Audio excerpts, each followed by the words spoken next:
How do I common factor?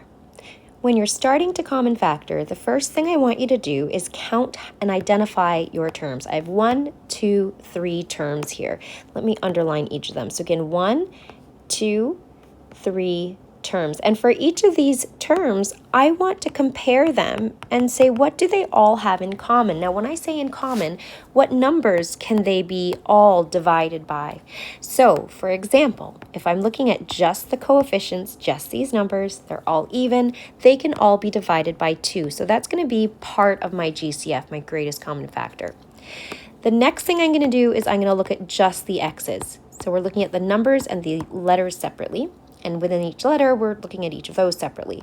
So my question to you is, each of these terms have at least how many x's in common?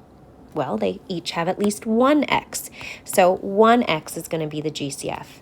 Moving on, you guessed it, we're going to do the same thing with the y's.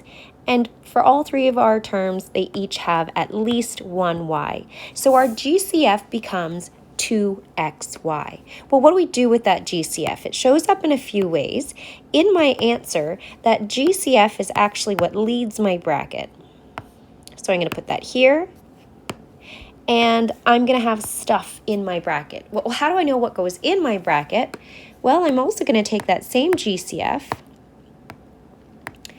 and I'm going to divide each of those original terms by the GCF.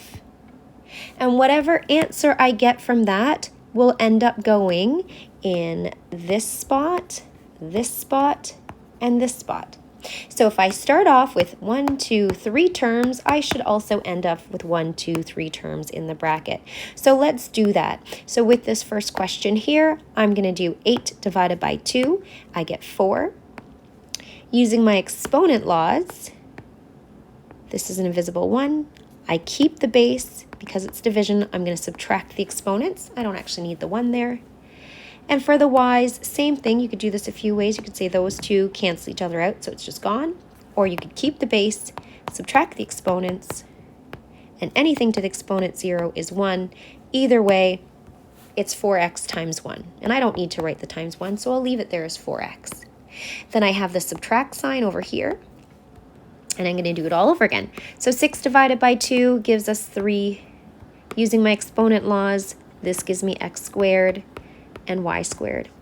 And finally, this one, 2 divided by 2 is 1. X divided by x is 1. Y divided by 1 is 1. Really, anything divided by itself gives us just a 1. Now, a common mistake that students make is they go, oh, it's the same thing. I don't need this. And they close their bracket here. The problem with that is if they do that, when we try to check our answer by using distributive, we'll only get these two back, and this whole thing's going to be missing.